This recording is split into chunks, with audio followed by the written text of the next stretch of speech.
Broken Bottle Boy here on Twitch. You can follow me, of course, on Twitter at Broken Bottle Boy and on, what's the thing called? TikTok at Useless Conquests. Today's episode, Bashir and Present Danger. Yes, it's a every time with Bashir, with Babbage. It's just warming up. It start the show and bloody Babbage kicks off. Right, today's a 6-paper show. Now, we're not going to be going through every dot and comma of every paper today because that would be ridiculous and the show would take like 2 hours. I was going to try and start early, but couldn't do that, but that's fine. What we're going to do is we're going to hit the tabloids first. So we're going to do The Sun, the Mirror, and the Daily Mail first. We're going to be looking predominantly at their coverage of the Diana stories, but we will still look at the letters pages, stuff like that. Then we will do the so-called broadsheets. So the Guardian, the Times, and the Telegraph will come next. Just going to drop in the Discord that the show is live, because the show is live. I don't know why I'm saying it like that. Anyway, if you want background on the Dyson report and the hypocritical approach to it from the papers, go to, go here and check out the today's newsletter edition. But first, let's get this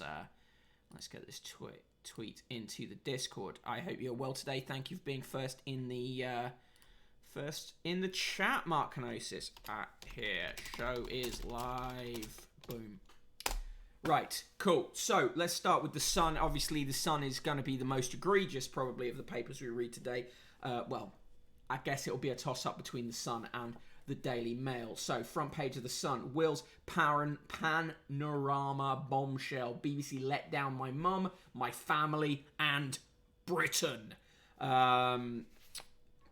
Prince slams Bashir, cover up, lies left Diana paranoid and alone. Let's not forget the Sun's very, very well documented involvement in the hounding of Princess Diana when she was alive, and then the 3-point turn that it did, the handbrake turn rather, that it did when she died. Mark Kenosis says, what did the inflatable prince say to the BBC journalist with the pin?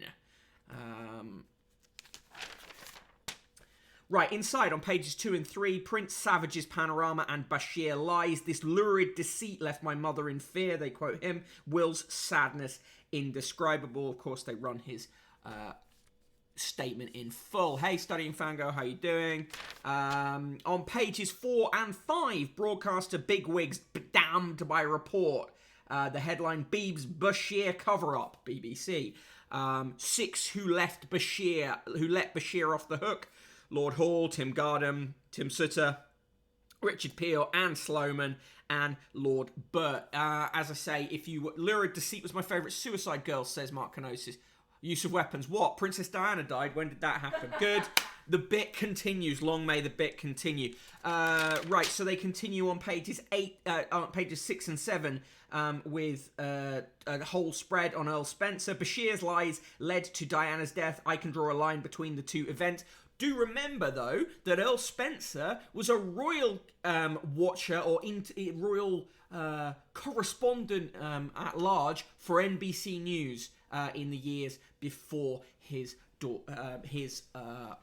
sister's death.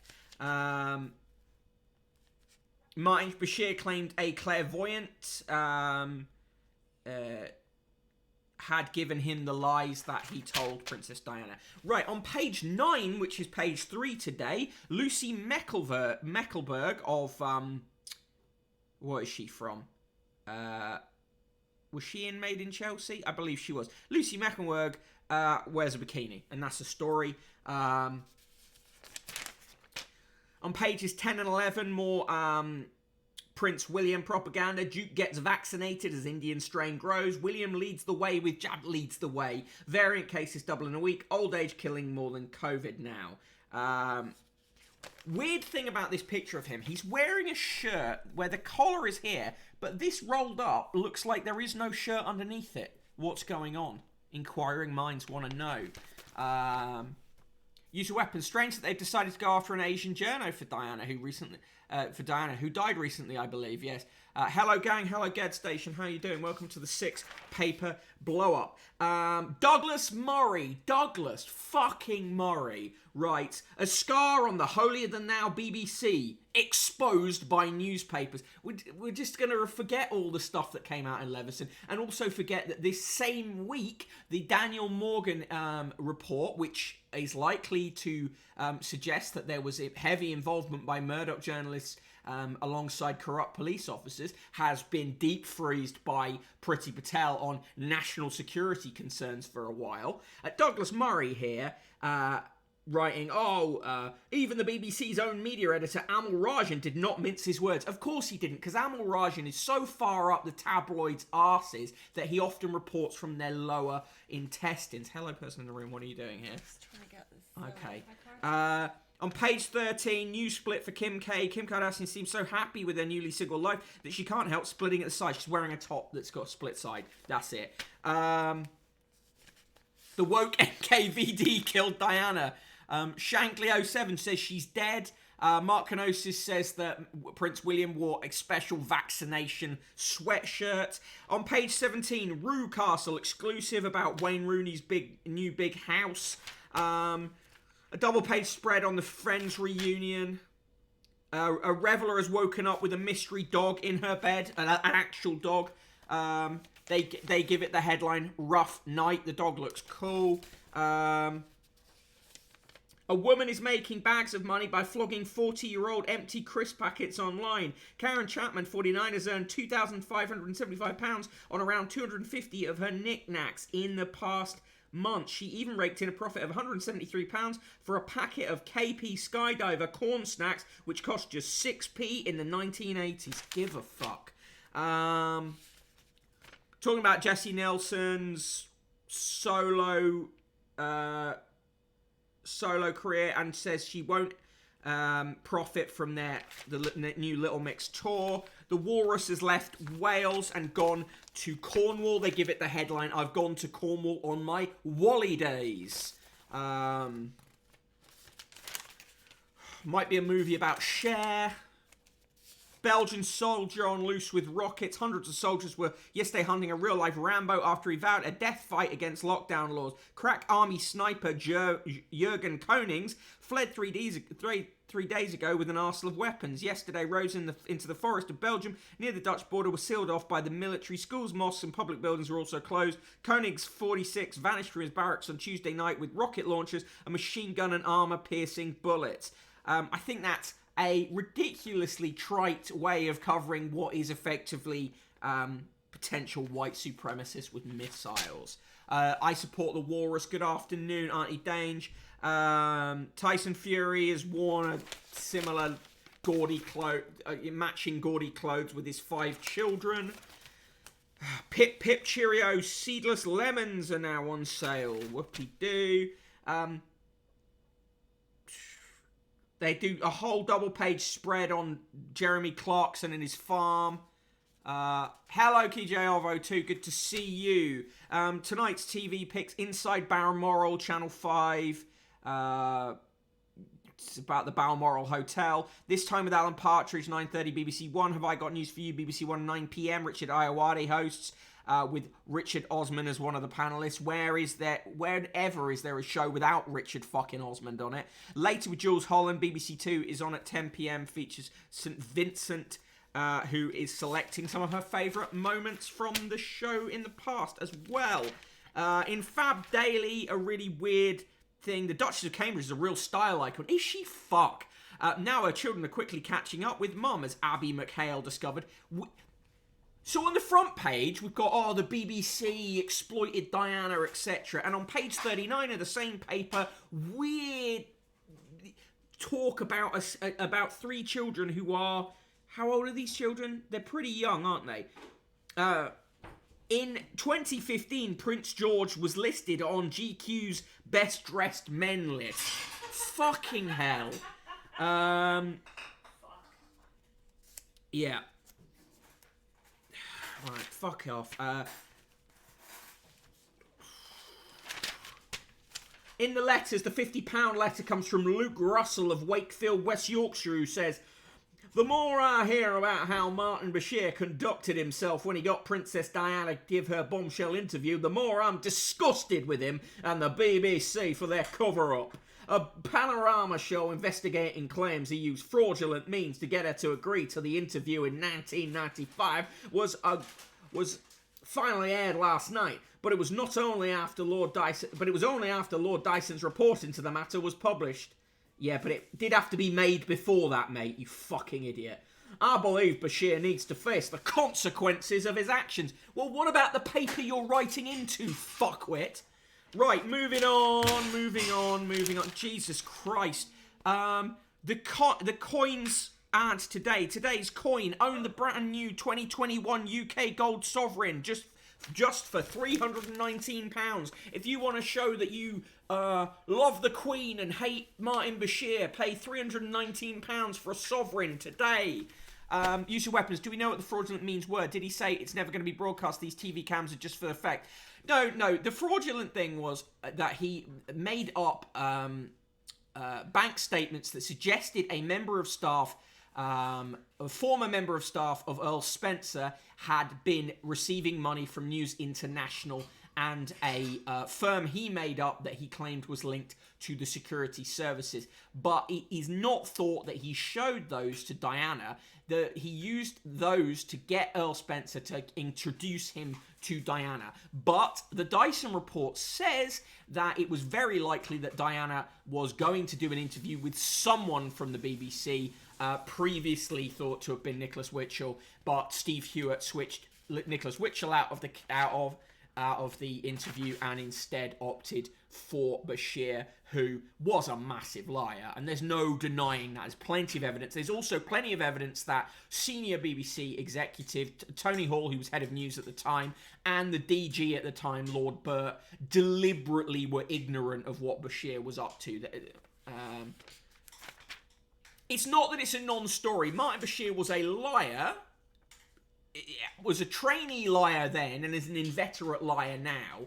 But would Diana have done an interview at some point? Yes, because Prince Charles the previous year had done an interview in which he admitted adultery, having basically been banned to rights after the Camilla Gate tape was published by the People in 1993, the tape on which he notoriously said he wished that he could be Camilla's Tampax. No kink shaming on this stream, but the bands of Trample available. All right, so that was the Sun. That was the Sun's coverage. In the sport today, Kane, it's my call. Give me your scores for the Sun. I'd say minus 69, 69, 69, 69, 69. The rare. What's on from quadruple? What's the quintuple negative? Nice. Kink shaming Prince Charles is good, actually. Studying Fangirl, he what now? Yep, that's right. You can. I think I linked to it in today's newsletter. If not, transcripts of it are online. But I do offer you this warning. It is a grim read. That tape, the Camilla Gate tape, was from 1989, when he was already, of course, married to Princess Diana. Okay, we're going. I mean, it's going to be a real quick run through these papers today because we're already at 1:15 and we need to get. So we're only on the second paper. The Mirror, usually quite boring, so let's focus on the Diana pages in here. And if anything else is interesting, we'll cover it. But let's skip through this quite quickly. Front page of the Mirror goes with Prince's rage and sadness. BBC lies destroyed our mum. Now, the important thing to remember with the Mirror is that Prince Harry is still engaged in a legal case against the Mirror over allegations of phone hacking. And when Piers Morgan was editor of the Mirror, he was alleged to have been involved in a plot to steal Diana's letters to James Hewitt. Again, check out today's newsletter where I cover that a bit more, and also the very good Byline Investigates piece on Morgan's involvement or alleged involvement with that, and the fact that that information has now come back up as part of Prince Harry's legal case against Mirror Group newspapers and News UK, the publishers of The Sun. Right, inside the Mirror, on page 3 of the Mirror, Sir Nick is in 11th heaven. Nick Faldo and his new wife look chipper on a shopping trip after their 11th marriage between them. Sir Nick, 63, and ex-dancer Lindsay, 58, both wore rings as they carried bags of goodies to their car. American Lindsay is the golf legend's 4th wife, and he is her 7th husband. Bottom of the page of the Daily Mail, Rowan's secret silent movie. Rowan Atkinson has shot secret behind-the-scenes footage during his career, which will be used for a movie about him. But all the recordings have been made with Cinefilm, so they'll be silent like Mr. Bean. On pages 4 and 5, they get round to the Diana stuff. The Dyson Report, Bashir, Deception and Cover-Up. BBC bosses failed our mum. They're quoting William there. William, TV chat added to fear, paranoia and isolation that Diana felt. Earl says Di might still be alive if it were not for Tell-All 1995 interview. Prince William, of course, was 13 at the time of the interview, and, he's kind of Team Charles in a sense, and kind of doesn't really want to blame his father for the fact that his father brought up adultery first. On pages 6 and 7, the Dyson Report, Bashir's Deception and BBC Cover-Up, they print the note that Diana sent thanking Bashir and saying that he didn't show her any documents. But the problem was not whether he, and this was used by Bashir to get out of too much scrutiny within the BBC internal investigations, the problem was not that he showed them to Diana, because he didn't. He showed them to Earl Spencer to get access to Diana. And that was the selective truth that he told the BBC investigators, and they didn't push hard. They didn't bother to ask Earl Spencer what had happened there. By the way, scores for The Sun from use of weapons, -883, and from Red Tick Seed, -1989. Right, rest of the paper, more Prince William propaganda on page 9. Will's guns salute for NHS staff. I mean, come on. He's got spindly arms. They're hardly guns. I've got crap arms, and mine are about as good as that. On page 11, victims of TV pervs tell of their ordeals. 5 celebrities face abuse claims. 2 TV stars, 2 comedians, and an actor. This is the same as we had in yesterday's Mirror. The Mirror reporting on accusations of serious sexual impropriety, sexual assault, other things, and describing it as TV pervs. It goes a little bit beyond perv. Jess Phillips, fucking hell, shadow safeguarding minister says Lotharios must be held to account. Fucking hell. On page 13, more royal news. The Countess of Wessex says, Sophie says, let's talk about the menopause. It should be a celebration. Right. Right, here's what the Mirror was reporting about on May 21st, 2021. On this day, 48 years ago, 1973, 2 Royal Navy ships protected trawlers fishing Iceland in the second Cod War escalated. In response, Icelandic Prime Minister Olafur Johannesson banned British military planes from the island's NATO airbase. 94 years ago, the Daily Mirror was reporting on Charles Lindbergh completing the first non-stop flight across the Atlantic. 55 years ago, it was reporting on Muhammad Ali and Henry Cooper meeting for their second and final bout at the Arsenal Football Stadium. Ali won, retaining the World Heavyweight Championship. Today's birthdays, according to the Mirror, Tom Daley is 27. Mr. T is 69. How is Mr. T so young?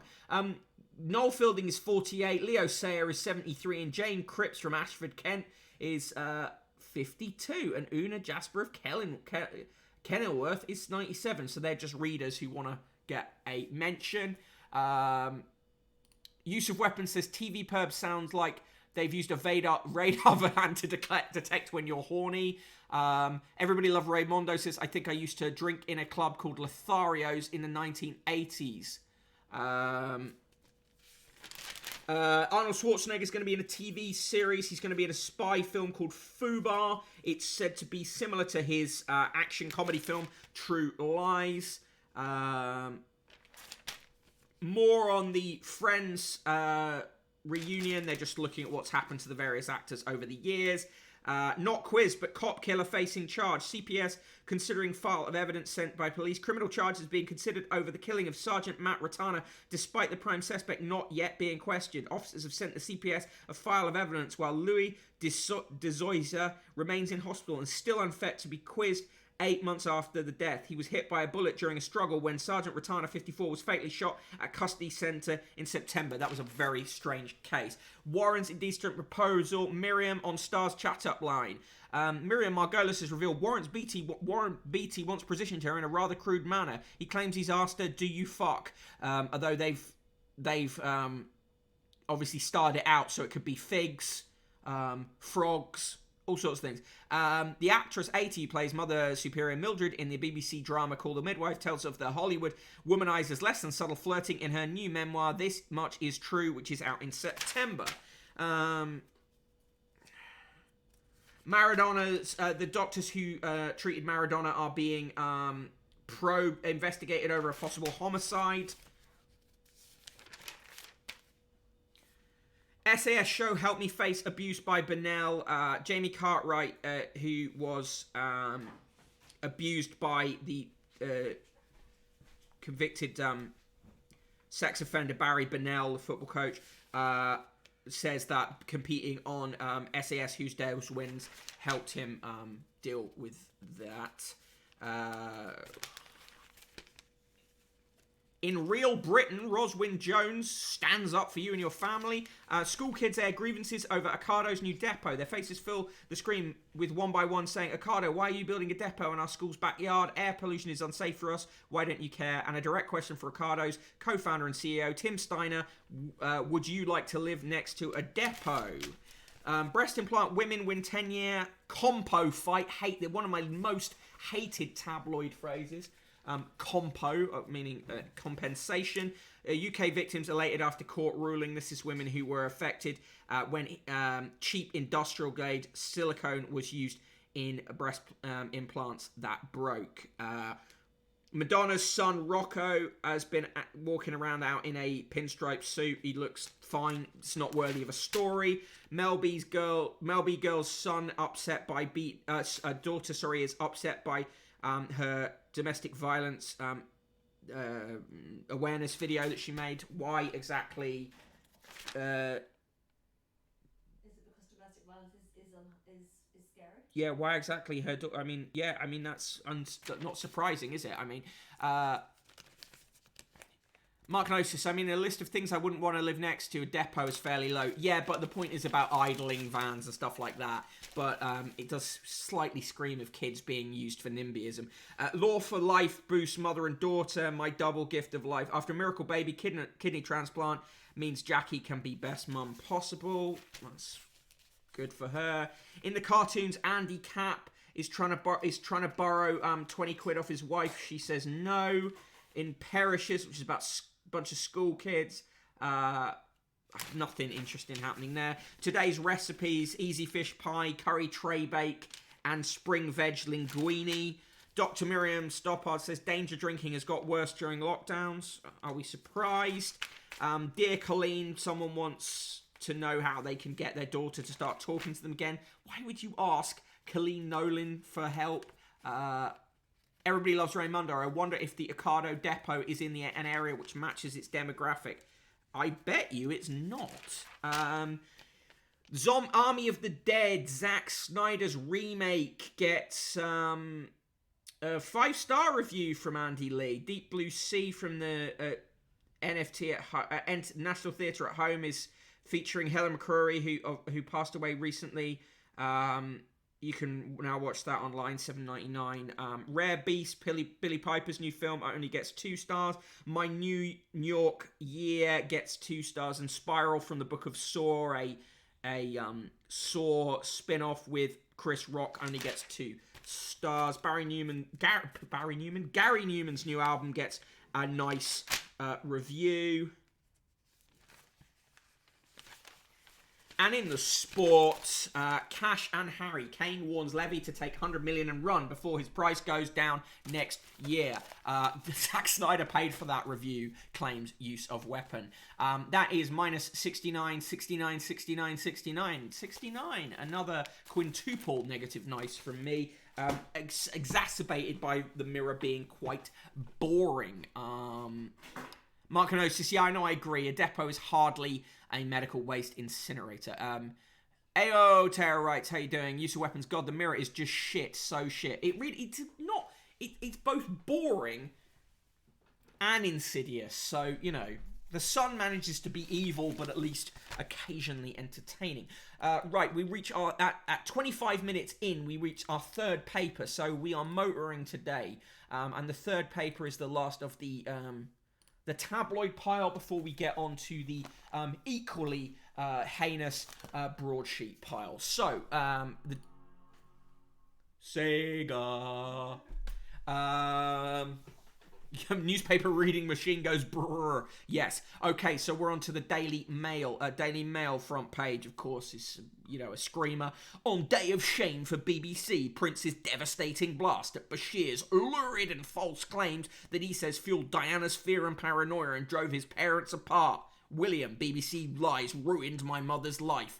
Yeah, well, if you look at his statement and Harry's statement, they do talk quite a bit as well about the more general media, but the Daily Mail will forget that and expect this to be packed with the Daily Mail boasting about the fact that the Mail on Sunday and the Mail were looking into Bashir's interview with Diana as far back as days after it was broadcast in 1995.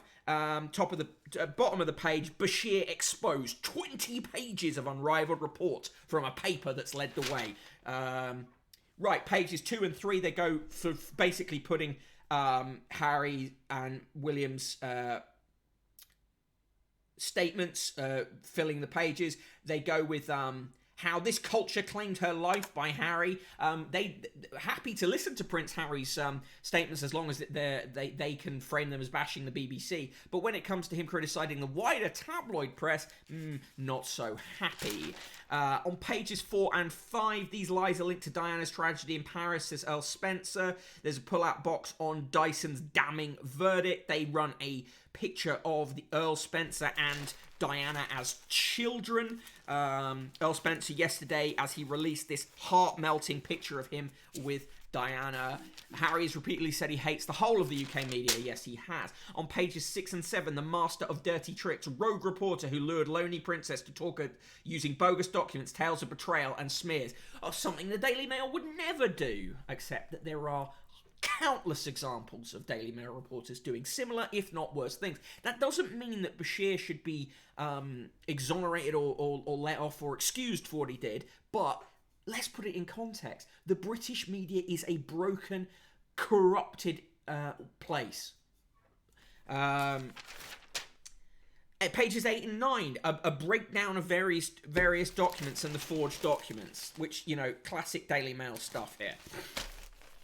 Good afternoon, Guybrush. Mark says Bashir interview was 1995. I don't think you can blame that for her marriage breaking down. No, exactly. And in 1993 and 4, 1994, Charles had already spoken to Jonathan Dimbleby, admitting to adultery. It was Prince Charles who fired the starting gun on the divorce happening. It was just that Diana's interview finally pushed the Queen to say, listen, you guys need to get divorced. Guybrush treat good. There's no way this should be treated just as an aberration rather than norm. Exactly that. And this is you also have to remember that the Daily Mail, the Sun, the Mirror, all of these titles were livid at the time that they hadn't got the Diana interview. That's the only reason they chased it. Top bosses in scandal and Lord Dyson's excoriating verdict. Diana's story is probably now dead unless Spencer talks. That's them quoting from the internal investigation by the BBC. Amal Rajan, who socks up to the Daily Mail, gets a nice big quote on pages 12 and 13. Although the Dyson report shows the historic failures of BBC journalists, it also shows the power and merit of journalism. It's thanks to determined reporters, not least at the Daily Mail group, that we today have the first full account of the real story. From Amal Rajan there. As we sat in the saloon at Althorp, I couldn't believe what I was shown by the male star whose scoop triggered the BBC inquiry, Richard Kay. Right.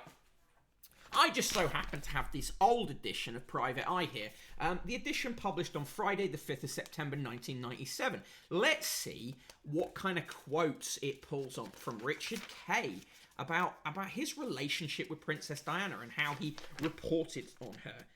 Here we go. What did Richard Kay say? Richard Kay said, "She knew that whatever I said and whatever I might write, it would always be what I thought, and sometimes necessarily it would be critical. So she trusted me and revealed herself constantly." Piece of fucking work. Earl Spencer's invitation to meet me, to meet him last November came almost 25 years to the day after his sister had opened the doors at Kensington Palace to admit BBC reporter Martin Bashir and the Panorama camera crew. There in Princess Diana's first floor sitting room, they had set up their equipment. So the timing of my first visit to Althorp, the Spencer family home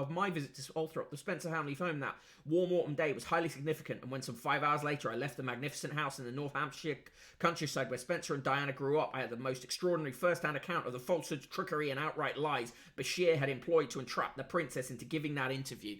Richard Kay, piece of fucking work. Anyway, so that's a whole spread where they talk about how brilliant they were.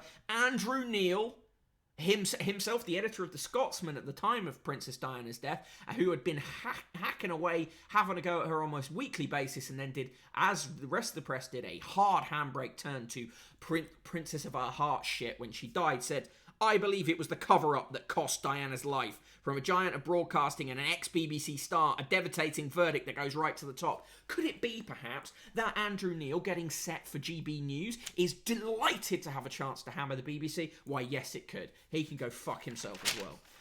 On pages 16 and 17, more from Richard Kay, how Diana came to fear the man she called the Poison Dwarf.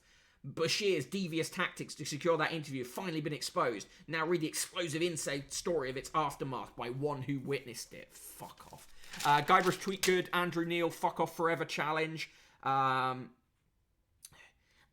Webb, who made a film, The Diana Interview, The Truth Behind the Scandal, which is being shown on Channel 4 on Saturday, writes, "A modern Watergate and every bit as shameful. One writer spent years trying to get to the truth of Bashir's lies. Here he tells his dramatic story and how Frost Nixon inspired him." I mean, ludicrous to compare Watergate with the acquisition of an interview with Princess Diana for Panorama. Ludicrous, hyperbole on an extreme. The BBC's handing back the Panorama Awards, as you'd expect. And finally, we get to the last bit of the Mail's coverage of the Diana stuff. Blinded by its pious hypocrisy, this was the BBC's greatest day of shame in a century. The Daily Mail's days of shame happen most weeks. By the way, fuck the BBC as well. Just don't get me wrong. I'm seriously, they can go fuck themselves as well. Page 21, how to be an instant expert. As research says, clever people can fake complex knowledge from the theory of relativity to America's First Amendment. You too can be a dinner party journalist. Yeah, I mean, the Daily Mail are great people to learn from about talking bullshit about things you don't understand. Rhett Tickseed, fucking hell, I hate the British media. I hate it so much. Guybrush Tweetgood, journalists not fucking invoke Watergate every 30 seconds challenge. Mark Gnosis, National Enquirer, August 31st, 1997. We apologise for Prince Diana page on headline Die Go Sex Mad, which is still on the stands in some locations. It's currently being replaced with a 72-page tribute issue, A Farewell to the Princess We Love. Yep, bingo. On pages 24 and 25, they're on about that they're covering the India strain, and they call Prince William his royal buffness. Jesus Christ. On page 27, it's anchors away for the first cruise in 14 months. You would not get me on a plague ship for all the money you could throw at me. On pages 28 and 29, could Amazon make me a Glamazon? Just when you thought it couldn't take over anymore, the internet giant yesterday opened its first high-tech salon in Britain. So did it deliver the goods? Yet another advert for Amazon. On page 31, Oxford will not topple Rhodes yet. They've decided that it's too complicated to take down the Cecil Rhodes statue. How convenient. On pages 32 and 33, the judge's widow has been cleared of accusations of sexual abuse charges. Lavinia Nurse was accused of abusing a boy for almost a decade in the 1980s. Two witnesses backed her accuser's claims, telling the jury they had seen inappropriate acts, but the 77-year-old grandmother was acquitted on 17 counts after she denied the allegations, describing them as repulsive. She was backed by character witnesses including Mary Archer, former cabinet minister Malcolm Rifkin. She wiped away tears and rested her head on the desk in front of her after the verdict, which came just 3 hours after the jury retired following an 8-day trial. Lady Nurse smiled and waved as she left the court. She said, "There's been a hang over me for nearly 4 years. A happy result. Finally, some good news." The case heard at a temporary court in Peterborough effectively put Lady Nurse's late husband on trial as well, after the accuser and one witness said he had been made aware of the abuse but turned the other way. So there you go. That's the result of that course. Yes, the early editions of the Sunday papers on the day that Diana died were radically different to the ones that came out later. On page 35, looks familiar. Yes, it's yet another TV movie about Harry and Meghan. The actors they've chosen, Jesus Christ. A con man cleared of drowning his wife in a swimming pool to cash in £3.5 million life insurance will face new questions over her death at an inquest. Donna McPherson, 47, who was previously jailed in Germany for embezzlement, was dramatically accused of killing wealthy heiress Paula Leeson, pictured when a trial was halted in March. The judge ruled the prosecution had not disproved his defence that she fell or jumped in the pool during a holiday in Denmark in 2017. Mr. McPherson of Sale, Greater Manchester, insisted he had woken from a nap to find her body in the 4-foot deep water. Yesterday, a barrister representing 47-year-old Ms. Leeson's devastated family called for an inquest, telling Stockport Coroner's Court there remains suspicion that Paula Leeson died a violent death. Coroner Chris Morris ruled a hearing should take place, but stressed nobody is on trial. Mr. McPherson's solicitor later said he would give evidence. They've got a picture from inside the cellar where Mary Bast's home may be buried. Grotesque. There's a good chance that Grant Shapps' rail reshuffle or shake-up may lead to higher prices. What a surprise. Person in the room has left me a note here in the I'm just got round to your notes. Over Jan Moir's column, she said, "No, but I'm not a bigoted twat." Does she say what you said from that? Yeah, are you thinking what she's thinking? And then she writes about Naomi Campbell, as you'd expect. Who's the Banksy of Barrodale? A mystery of the Lake District rock wizard. Right, someone's making these art pieces, right? But that's not Banksy-esque. Why are they complaining? Just because you can get an alliteration. Jesus Christ. Di was lambasted for doing things that were not present in later editions, Shankly says, continuing about the thing. Use of weapons. It's a load-bearing roads. Now what you can do about it, yeah. Yes, we did look at National Enquirer the other day. Sebastian Shakespeare is awful. Can't be bothered to engage with him today. We just don't have the time. On this day, May 21st, 2021, let's see what the Daily Mail was writing in 1937. Millions of radio listeners were astonished at the BBC's descriptions of the illumination of the fleet at Spithead last night. Among remarks heard were, "The fleet's lit up," and "I have just been telling my friends to shut up." The broadcast made from HMS Nelson ended abruptly after 4 minutes. BBC commentator Lieutenant Commander Thomas Woodruff had got drunk with his former shipmates before slurring his way through the broadcast. He was suspended for a week. May 21st, 1953. Chicago is reported to have more TV sets than bathtubs and telephones. Kidderminster MP Gerald Nabarro told the Commons yesterday. When he asked David Gammons, Assistant Postmaster General, what deduction he drew from this extraordinary sociological trend, Miss Gammons replied, "It fills me with undiluted horror." Happy birthday to Noel Fielding and to Mary Robinson, the first female president of Ireland, who served from 1990 to 1997 and is now chair of the Elders, a group of global leaders working for peace, justice and human rights, brought together by Nelson Mandela. Born on this day, also in 1927, Kay Kendall, the Golden Globe-winning actress from Yorkshire, starred in Genevieve and Les Girls. She had an affair with Les Girls and his orchestra. Had an affair with grocery heir James Sainsbury, whom she called her little butcher boy, and was one of 6 wives of My Fair Lady actor Rex Harrison. She's got leukemia, but Harrison reportedly never told her she was dying. She thought she had an iron deficiency. And also born on this day in 1844, Henri Rousseau, the self-taught post-impressionist artist, is known for his jungle fantasy paintings, even though he never left France. On May 21st in 1904, the Fédération Internationale de Football Association or FIFA was established in Paris.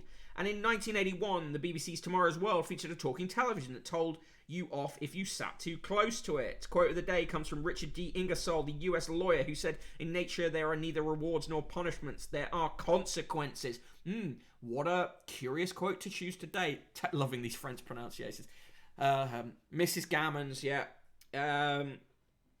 Joke of the day, what did the bee ask for at the barber? A buzz cut. Right. They're still trying to get you to go on the Lulu and Catherine Jenkins cruise.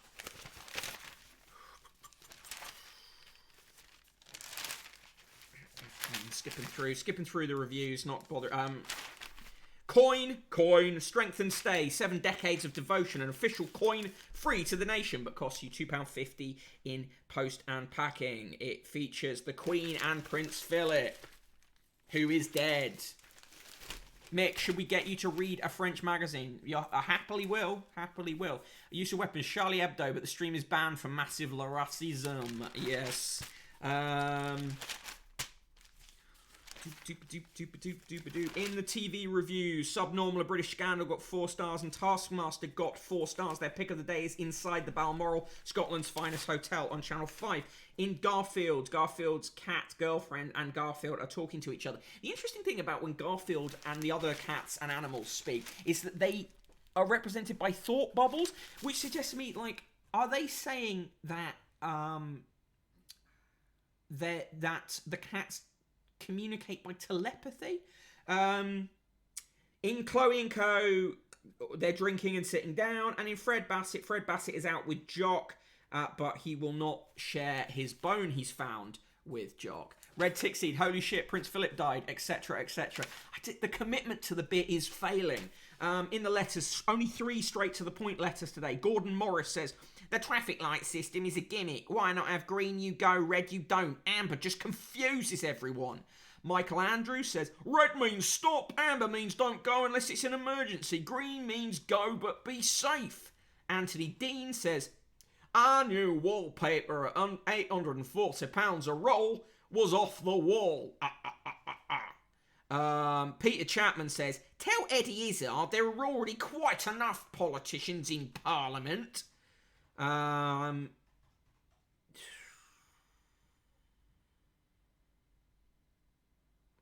Load of old shit elsewhere there. Trying to sell you holiday cottages, luxury holiday homes. In the business, Snoop Dogg backed cannabis firm to list in London. Warhammer hands its staff £12 million. Games Workshop has handed £12 million to staff after a bumpy year. The group said 2,500 employees will receive £5,000 in shares under its profit share scheme as demand surged among lockdown hobbyists. Use of weapons. We had traffic lights for years. How fucking old are these people? Of course, cats are telepathic, says Mark Kenosis. Come on, Fred, be a comrade. Regret to inform you, Fred Bassett has been milkshake ducks. Never. Mark Kenosis, there are already quite enough politicians in Parliament. I mean, yeah, it's generally a one-in, one-out system. Correct. Today in fashion, they're trying to sell you multi-pocket leisure trousers and elasticated waist shorts. Available in navy, stone, red, khaki, Air Force and black. Only £18 per pair. You'd have to pay me to wear those. Don't get any ideas about putting money in the newspaper fund for that purpose. By the way, today's magazine special is delayed, but we will have it on Monday. Leisure trouser. And in the sport, Kane, it's my call. Harry tells Levy he'll take control of his Spurs exit. Rory's rough start at the US PGA, and Gamilli, you can't stop me taking the knee at the Olympics. Adam Gamilli intends to take the knee if he wins an Olympic medal in Tokyo, and has warned the International Olympic Committee all hell will break loose if anyone tries to sanction him. Right, that was the Daily Mail. Let's go. It's a sextuple minus nice. So minus 69, 69, 69, 69, 69, 69.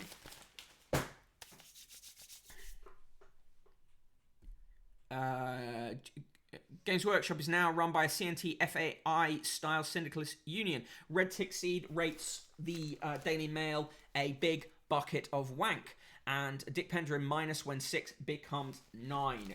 Enjoy that reference. Okay. Whew. Right, there are 16 minutes left in the stream and 3 papers to go. So we are going to rocket through these papers going Guardian, Telegraph, Times, in that order. Remember that SK will be on stream later, and I hope he will share with you what the topic of his stream is. I was not able to tune into the Studying Fangirl SK stream last night, but I hope to catch up with it on VOD. And the stream that I did with SK, where we reviewed the odious James O'Brien's How to Be Right book, is now on YouTube. So check out SK's Twitter for that. Right, front page of The Guardian. Deceitful and damaging. Furious William attacks BBC over Bashir. Civil servants given 5 days to cut huge aid. To make huge aid cuts. Absolutely disgusting story, that, and worth looking into more. SK's on tonight from 7 p.m. with John Duncan, Elijah, and James from Practice Cars, chatting about cancel culture. We will be cancelling culture at last. Right, nice one. Guybrush, yeah, watch that O'Brien VOD, but remember that for some reason my audio goes weird on SK's stream, and there's nothing I can do about it, and we're not talking about that again. Use of Weapon says, cannot wait to be cancelled. Right, and in the bottom right-hand corner of The Guardian, Israel approves ceasefire in Gaza bombardment. Page 2 of The Guardian, refurb for Commons flats goes £400,000 over budget. Funny how that always happens with projects that politicians are involved with. Page 3, dude, where's my masterwork? Royal College of Art in trouble over items broken or missing. A painting by Arabella Hope is missing, as is her work Everything Deserves to Be a Song. Farvash Razari with her work Equations and Non-Linear Impulse, that's also missing. Artworks and items were stored in the Glass Mill building in Battersea and they've gone missing. Damaging and deceitful, furious William attacks BBC over Bashir is where they cover that. Jane Martinson, her analysis says the most dangerous part of the report is highlighting the culture of indifference. Remember, this is the BBC 25 years ago. Photographer who took image of BLM rally is going to chair the South Bank Centre. A former city headhunter turned photographer who took one of the defining images from last night's BLM protest in London has been appointed chair of Britain's largest arts centre. Mishan Harriman is to succeed Susan Gilchrist as chair of the trustees at the South Bank Centre. It was announced yesterday. In June, Harriman photographed 18-year-old protester Darcy Bourne with a banner which asked, "Why is ending racism a debate?" I think that's great news. Expect the government to find a reason that's wrong with that, and the Daily Mail. He took this photo.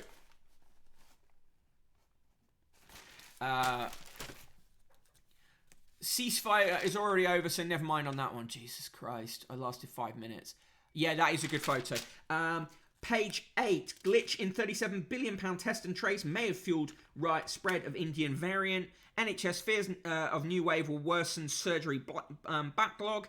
AV1 strain is put under investigation, and learn from mistakes of a year ago, the World Health Organization has urged Europe. Page 11, new era of simpler, better integrated rail travel coming down the line. I'll believe it when I see it. I don't believe it. On page 13, the real Cromwell, Hilary Mantel says her Wolf Hall books can stand historical scrutiny. Jane Goodall, who I've got a lot of problems with, has won the Templeton Prize for a life's work on natural world. She has talked eugenics type stuff often. No rift in cabinet over trade deal with Australia, says number 10. Well, if they say so. Village replaces all disposable cups with reusable mug scheme. Such a Guardian story. Anger as Oxford College backtracks over removal of road statue. Home Office is continuing to fail the Windrush scandal victims by failing to get their compensation to them quickly enough. Road deaths, BAME and poor people are more at risk of road deaths. People living in deprived areas and those from black, Asian and minority ethnic backgrounds are more likely to be killed or injured as pedestrians on the roads, according to a study. Research using 10 years of casualties reported to the police across England and Wales found BAME people living in poorer areas were more than 3 times as likely to be injured. White pedestrians in non-deprived areas have an average annual pedestrian casualty rate of 20 in every 100,000 people. For BAME people in deprived places, it was 62. Both ethnicity and deprivation appear to play a role, with BAME pedestrians in better off areas having a casualty rate of 24 for every every 100,000, with a figure of 48 for white pedestrians living in deprived areas. Living Streets charity carried out the research with transport consultants. Agilicis said that while it was not clear what caused the effects, one likely factor was different levels of car ownership and more time spent on foot. No shit. Airport expansion plans do not tell full story of climate impact. Again, no shit. Iannucci attacks secrecy over panel advising on BBC's future. This is very suspicious stuff, and I will be writing about that tomorrow, probably. Home Office is doing exactly what it intends to do. Glitch is a good catch-all excuse. First black female mayor of a big city offers fresh start to Liverpudlians. That's good coverage of that. Breast implant victims get payouts after court ruling. We've covered that. John Crace is awful. Can't be bothered with that. Laura Spinney says, after COVID, let's make our data work for us, not against us. Again, believe it when I see it. Gabby Hinskler said, the Tories are sacrificing arts degrees for political ends. Another no shit one. Gabrielle Scally says, it's no good blaming the unvaccinated. True. In the film and music section, Duran Duran are on the front page. Or, as Tommy Vance used to introduce them on Tommy Vance of the Rock Show used to introduce them on Top of the Pops. Duran Duran. On tonight's show, Depeche Mode and Duran Duran. Duran Duran. Right. In the obit, David Boston, director of the Horniman Museum in London for 28 years, who fought hard to guarantee its future. He died on the 13th of March, so they've taken a while to get round to him. And Michael Bordeaux, founder of Keston College, which reported on religion behind the Iron Curtain and rattled the Soviet regime. He died on the 29th of March, 2021.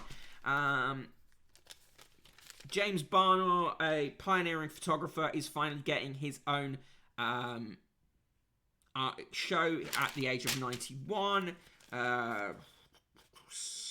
Saoirse Ronan is to star as Lady Macbeth in a UK theatre debut. She'll be fucking great in that. In the world news, Israel's Security Cabinet approves ceasefire in Gaza after 11-day bombardment. As we say, that's not gone well. No shit. Here is... in Taiwan, GPS tagging and snap polls are all in a day's work from home. Here is a picture of some Arctic musk oxes. Unfortunately, the story is about deaths amongst them. Infection from bacteria now active because Arctic warming has led to increased deaths among them. In Italy, in the Campania region of Italy, a crime fighter has used anti-mafia methods to deal with people who have been illegally fishing for mussels. What are you laughing at? That was his passport photo from when she was a baby. Oh, what a dope.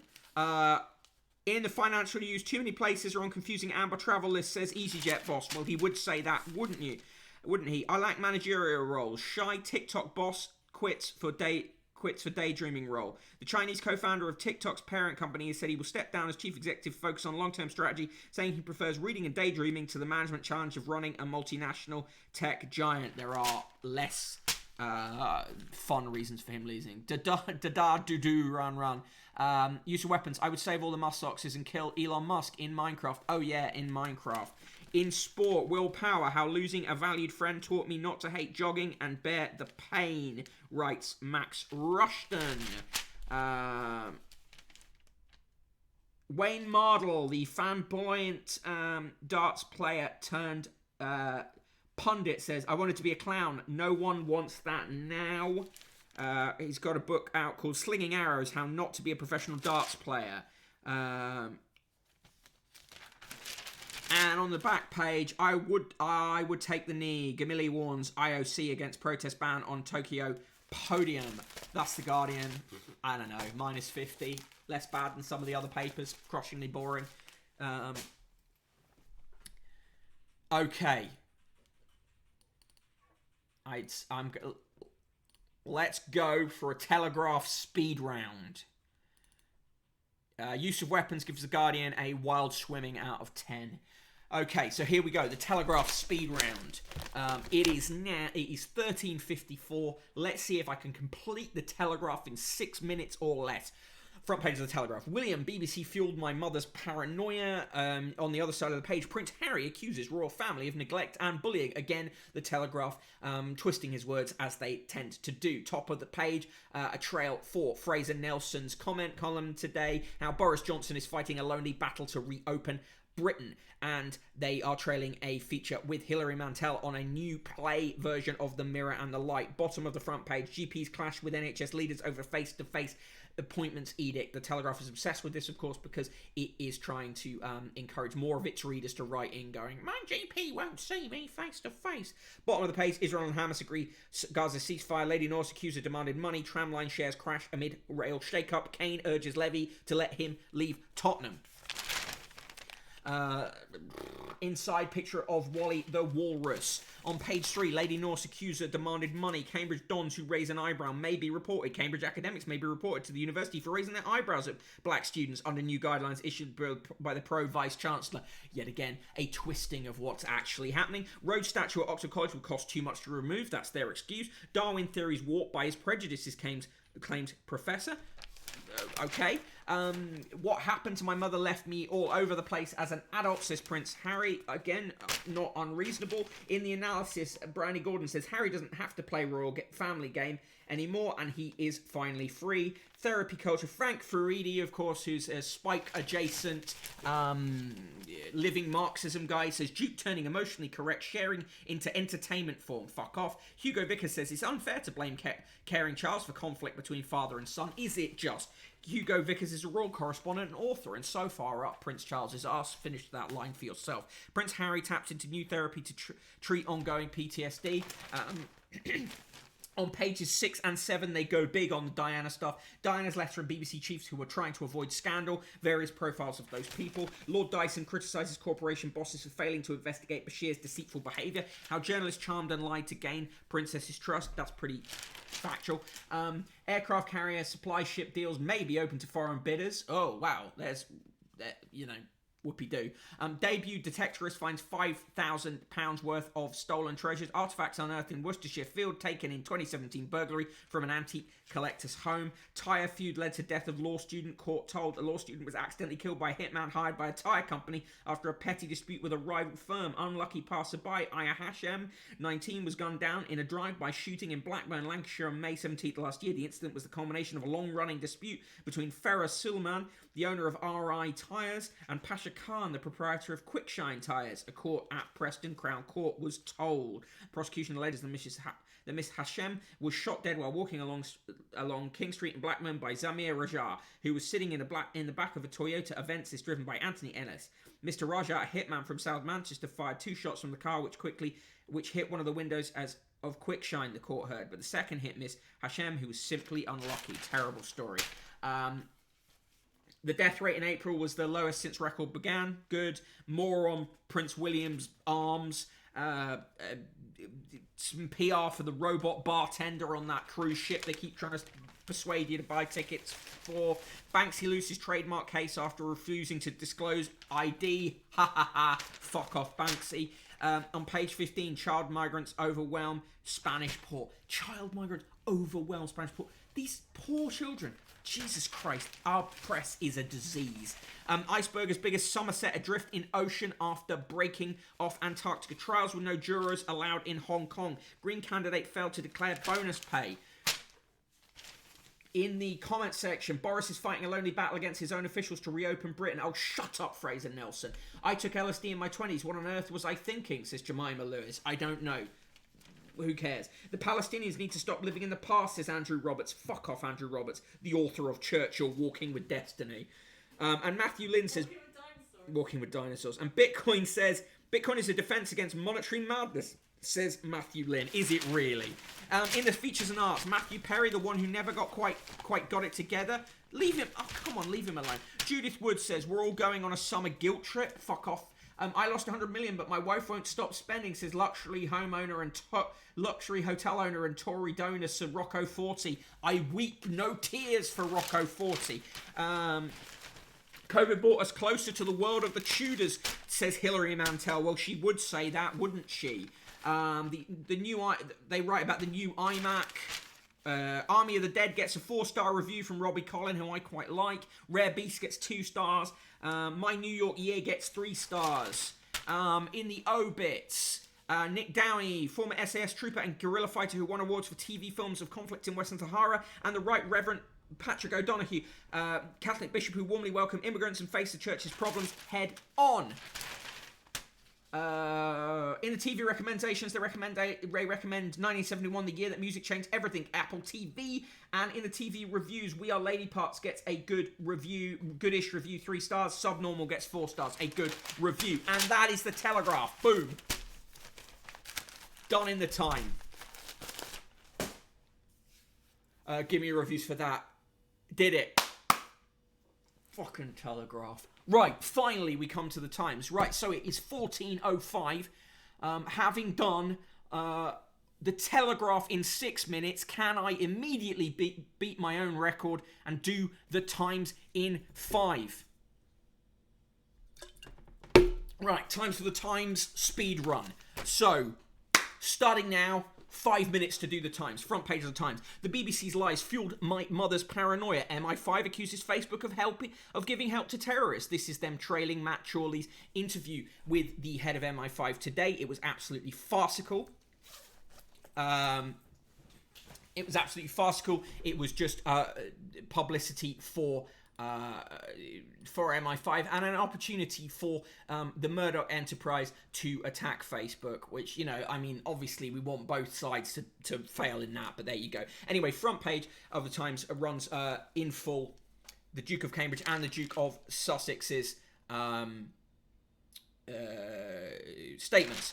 Inside, page 3, Mantel tells her cromance with the hunk of Wolf Hall. Emperor's head is hit at auction. They found a bronze bust of Marcus Aurelius, and it smashed its estimate, sold for £185,000 at auction. Where's Wally the walrus has been spied paddling off Padstow. Pages 4 and 5, Judge lays bare Bashir's deceit in securing interview with Diana. Lost letter the BBC thought would save it. I don't know that it thought that. Bashir's deceit is linked to Diana's death, Earl Spencer says on page 6. They profile the various BBC executives. Page 7, hurt and betrayed. She was desperate to take her revenge, is the analysis from Valentine Lowe. Read today's newsletter if you want to understand why his analysis is full of shit. Hall has apologised over his woeful inquiry. On page 8, BBC must now ditch its phony morality, writes Tom Bauer. Tom Bauer is a piece of shit, so as if he would be able to talk about morality ever.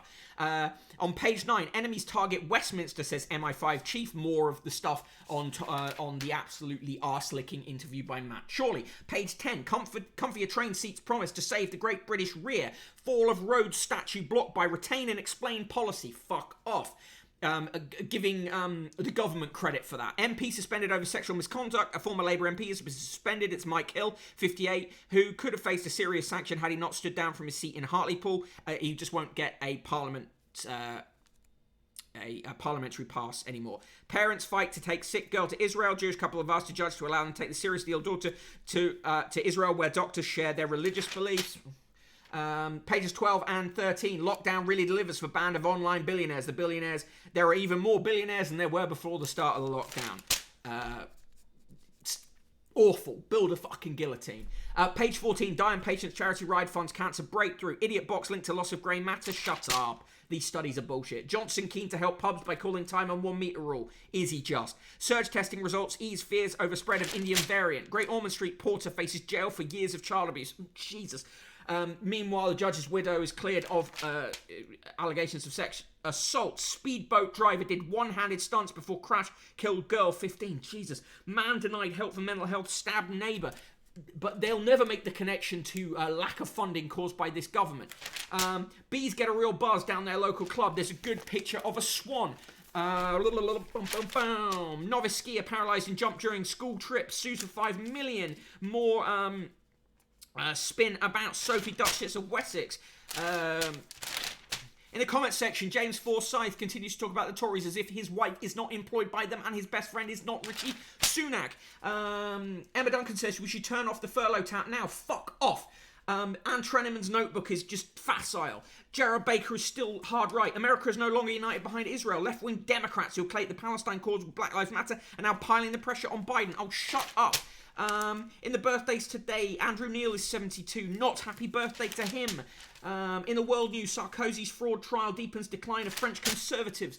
Armed raider shot dead in £43 million gold heist in the Netherlands. Front page of the Arts is Emily Evis talking to Will Hodgkinson.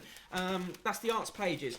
In the business, homeowners face veto as loan caps hit mortgages. In the business pages column, Satnam Sangera says the city has so much history to offer, but why does it not welcome visitors? Elon Musk is about to U-turn on Tesla factory in Britain. Doubt it. Games Workshop figures look great for raising dividend. In the obituaries, Peter Turson, no-nonsense playwright whose works such as Zigga Zigga explored working-class life and gave voice to disaffected youth. Lee Evans, athlete who challenged racism, was the second to run under 44 seconds for the 400 metres. And Paul Van Doren, co-creator of Vans shoes. They're trying to sell you linen trousers, a lift for inside your house. There is a coin ad. The coin ad is for the Prince Philip coin. Coins. They're still trying to sell you the vacuum cleaner. And in the sports, India move test to save IPL. Familiar story for McIlroy at the majors. And Kane, I decide my own future. Archer surgery is final resort, says Jofra Archer. That is the Times. Boom.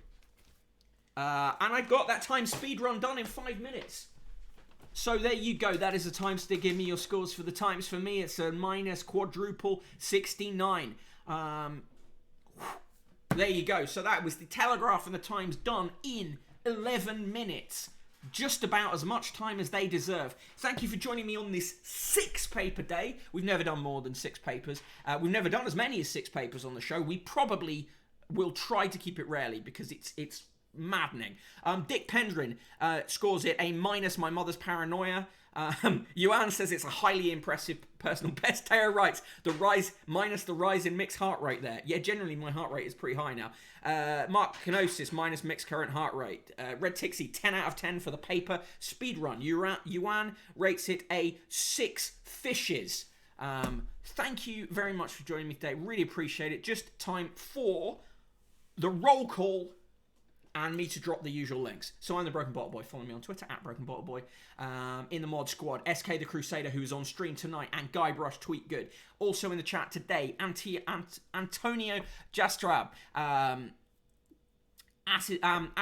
Aiton, Bad Motivator, Captain of Screw, Carbot 14XYZ, Chris McRae, Commander Root, Dick Pendrin, Ged Station, Industrial Pet, KJ of 2, Letty Baskers, Mark Kenosis, Maureen Skell, Paulina93, Raidens, Red Tick, Seed, Shankly07, Snur, Social Growth, Discord, Snyder Streams, Teo Writes, A Royal Flush, Triopods, Use of Weapons, VNK, Virgo Pros, and last but never least, Yuan. Thank you for joining me today, as ever. If you have enjoyed the show, and I hope you do, because I've nearly blusted a blood vessel today, do chuck some coins into the newspaper fund. Thank you for recent donations, but it has been quite slow, so if anyone wants to help, particularly on this 6-paper day, don't stop yourself. Gold medal for Mick in the Olympic paper reading, says Use of Weapons. Dick Pendrin says Wright was drugged, I think. Mick in doping accusation could cost title of Olympic paper reader. I was only on Monster Energy, which is allowed in the Olympic paper reading. Thank you, Yuan. And also, if you are not yet a member of the Discord, you are very welcome to join. I'd love to see you there. Really enjoying how involved people are getting and contributing to the Discord. So there's the Discord link. I will see you on Monday at 1 p.m. We'll have a magazine special. We'll have fewer papers. My heart might not explode. And that's good. So goodbye from me and goodbye from the person in the room who's lurking. There she is. Have a fucking great weekend. I will see you then. If you need me in the meantime, catch me on the Discord or on the Twitter. And don't forget to watch SK stream tonight. Bye-bye.